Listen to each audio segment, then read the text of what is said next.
A lot of people, they just get into their head, they go in their room and they're like, I'm going to mix this song and that, and they don't read the room. You know what I mean? Whereas you've got to read the room. You've got to see, if you play a certain type of song and it gets a reaction, you go, oh, I got another one like that. You know? That's what makes you a good DJ and a good selector. You know try not to have too much ego in it. And reading the room, that is, I know a lot of people that don't do it. You've got to read the room, man. Stuck in their own heads.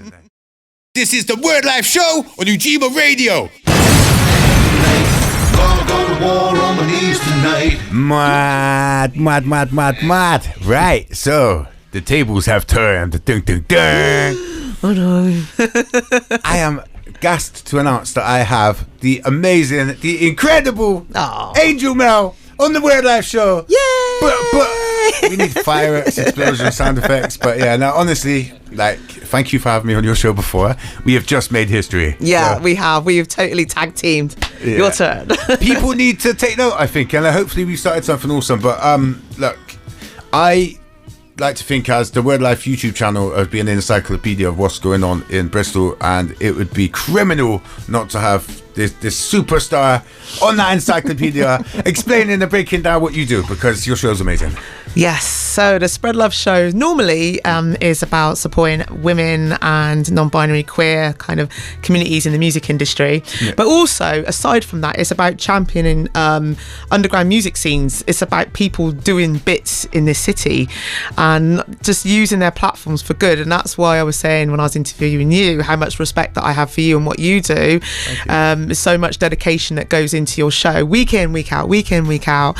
And I've learned so much, you know, and that's what I like. Although our shows are different, the musics are different, I feel like there's a lot of crossover in terms of what I learned from being on your show. Hey, and the same with listening to yours, because every time I'm in, because you start at 6, I come in at 6 o'clock to program my show, so I get to listen to your whole show every week without fail. And I'm telling you, the music you play is amazing. I'm literally dancing for the whole 2 hours, shocking out. You know, you're a wicked DJ. You are genuinely a really good DJ. So, but yeah, this is not about me. This is about you. So, Angel Mel. Right. So I usually do like a "you were born, you're here, what's happened in between" sort of thing. Okay. So, just to introduce you to the audience, you may not know. If you don't, shame on you. She's doing loads of stuff. You play everywhere, but we'll touch on that in a second. So, what got you into music? My mum and my dad, probably. My mum used to say that before I could walk, I could dance, essentially. I'd talk. That's what I used to do. So I loved it. And mum always had like vinyl playing. She used to record, I probably shouldn't say this, record like reggae off the radio. As we all did back in the day. Do you know what I mean? We all had the tapes and you were recording it. Yeah. And it's just something that I've always loved. I've always been really passionate about. And it's quite funny. Recently I saw, this is a little segue, I did Come Dine With Me in 2012. Yeah. Right, which is hilarious. And before that, I wasn't a DJ then. Okay. But my whole premise of the show that I did was about holding a rave. And what, you know, when they ask you to kind of show the guests something about yourself, so they're like, ooh, I didn't realise they were into that. Yeah. All the things that I showed about myself were like all the raves that I went to, all my rave tickets, basically. yeah. All the parties that I used to go at my flows, man. Yeah, essentially, like, oh, look at me. I love that. And I love that, and I it made me really laugh because essentially I've just carried on. Yeah. Basically, I think I was probably always destined to be a DJ, a radio presenter, a host, even though at the time when that was recorded, I had no idea that's what I would become. That's amazing. So you literally started on Come Dine With Me, kind of. Yeah, I did. My DJ career started because, now let me get this right, I was working for a support agency in Bristol and I hated it. I really hated it. But I love you guys. But the upside of it was, in order to keep me sane, I would do promotion for events. So I worked a lot with Southport Weekender. Right. And I'd write music reviews, I'd write interviews, and I was just like, and I would promote, help sort of be a cheerleader for Good Vibrations events. Big up to Deli G and Sean McCabe and Ben Daly and lovely Jules. And that's how I started. I was just mad into it. Okay, so you were helping out other people with their promotions and stuff like that, but what was the first gig you ever done? Can you remember that? Yes, I was very fortunate. So I was working on, I think, Soul Train Radio at the time. So I had my own show, and the booker from Southport Weekender in Sunsea Beach, which is a festival in Croatia, basically came to me and said, would you be interested in DJing in Ibiza? And I was like, what? My first gig, Ibiza. Yeah. I kid you not. And I said, well, I don't know. I'm not a DJ. I'm a radio presenter. I can select music. Yeah. And he said, that's all you need to do. So it was a beach club, really beautiful 5-star. And my job was to play out music like 6 hours a day. Right. Essentially 6 days a week. And I did that for 6 years, 666. Bit scary, but it worked out well for me. Yeah. That was my first. Was that you selling your soul then, technically? No, I didn't. It just happened. Yeah. But I think if you're playing 6 hours a day, you don't want to be mixing, like beat matching for the whole 6 hours. No, I didn't know how to. That's the first time I used the decks was when I got that. But you're a great presenter, and I think he obviously seen that in you. And I think it's just your personality. I think the way you carry yourself and stuff like that. So, which also brings me on to, you do the Channel 4. Yeah. It's a pet show, isn't it? It's nuts. Like on our street, I call it Channel 4 Street because I've got Tremaine, Tristan and Twain. Big up the plumbers. They do Gogglebox. Yes. And then I live opposite and I do something called the Doghouse. Yeah. So it's like Channel 4 Street. I need to move on to that street again to upgrade. Yeah, that's fair. I don't know what's happening, but it's like first dates but with dogs. So if you wanted a dog, you would come down to see us at Wood Green, which is in Cambridgeshire, and it's about Wood Green, the amazing work that they do. The series really is focused on the work. I'm just there to help out, really, so it's not really about me, but we would help you find your dream dog, and then you go off on a little doggy date. Wow. So if you was gonna set me up with my dream dog based on appearance and what you know of me already, what would you suggest be my dream dog? I think it'd probably be something like a Staffy. I've had a Staffy before, actually. Yeah, I think we might be quite similar. I love Staffies, and they're smiley and silly and really loyal and got loads of energy. So, but they're like a little bit of a snuggle as well. So I think I'd probably link you with a Staffy or something like that. Do you know what? That's a really fair choice, to be fair. I actually did really love Staffies. So yeah, I can't take that. Yeah, as long as you didn't see like an English bulldog. I don't see you. No, I saw one of them today when I was out on a run, and they're lovely, but they are ploddy, and you are definitely not ploddy. No. They get really out of breath just after, But no, anyway. Good choice. Yeah, good choice. No, fair. Right, so I noticed you also DJ at places like Glastonbury, and you've done loads of big shows and stuff like that as well. Now, I'm guessing you...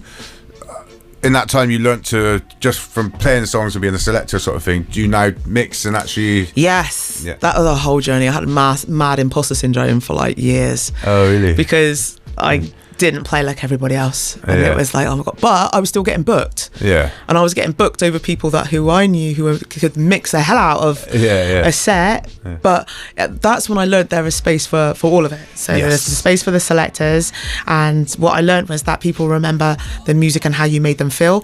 Obviously you don't want to be clashing the tracks like pots and pans, because that's like you don't want that, but that's something that I sort of improved my confidence, and I mix a lot more now, and I'm getting better.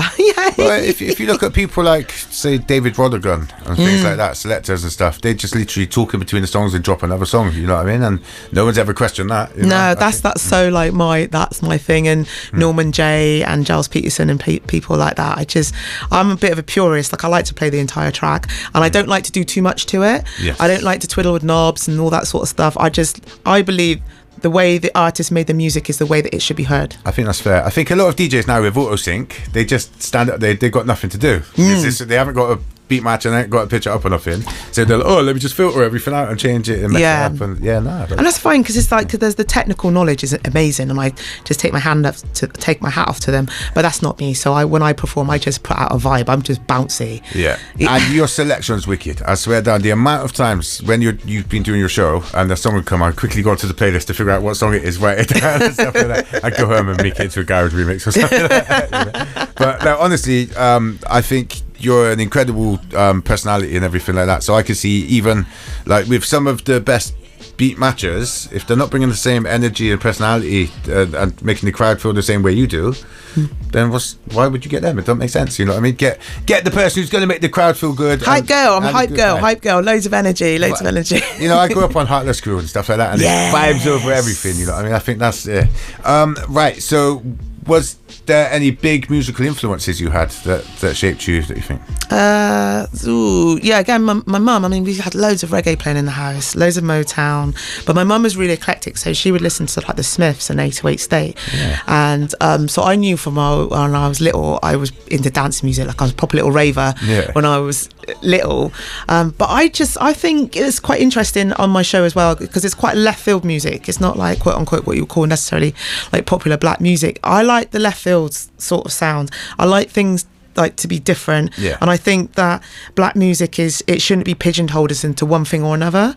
I think it can be really like expressive. So I love music from like the Ezra Collective, or from Grove, who's out there in Bristol. I saw an amazing queer thrash punk dancehall band at Crotch called Third Culture, I think they were called.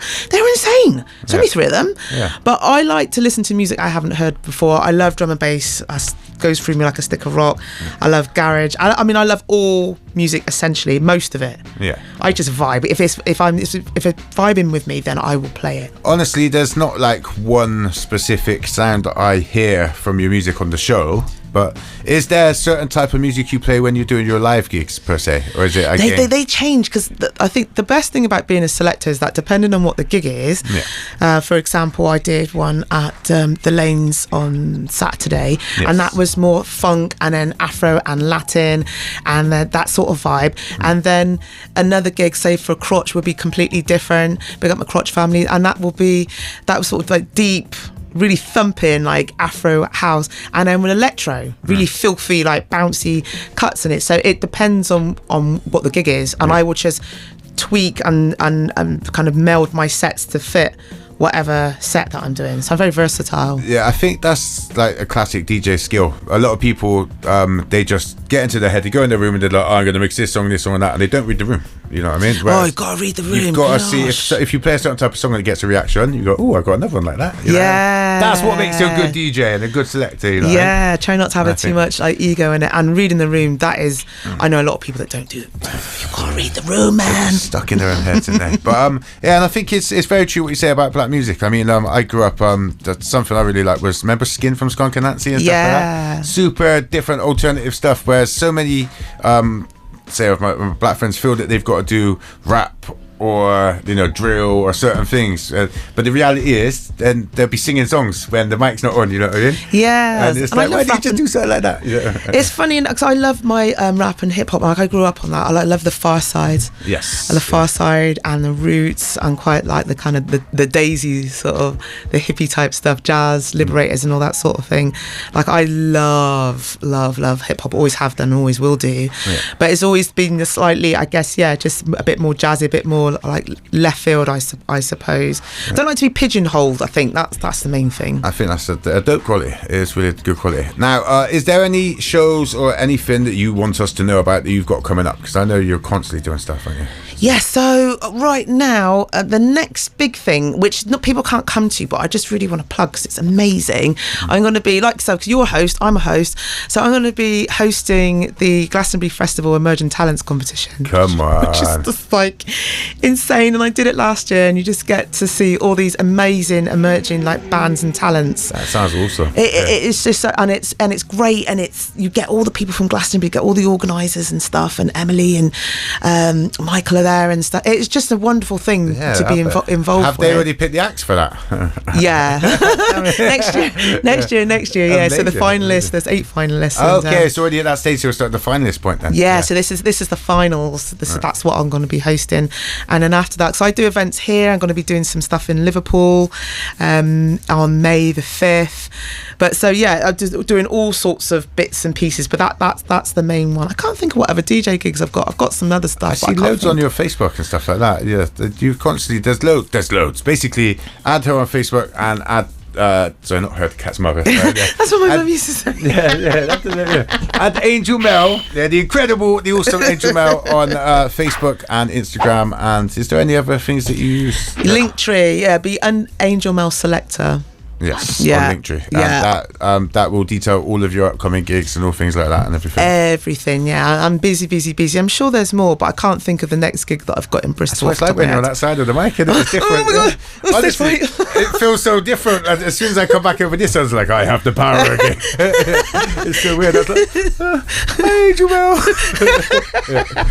Sorry, Mrs. Patterson.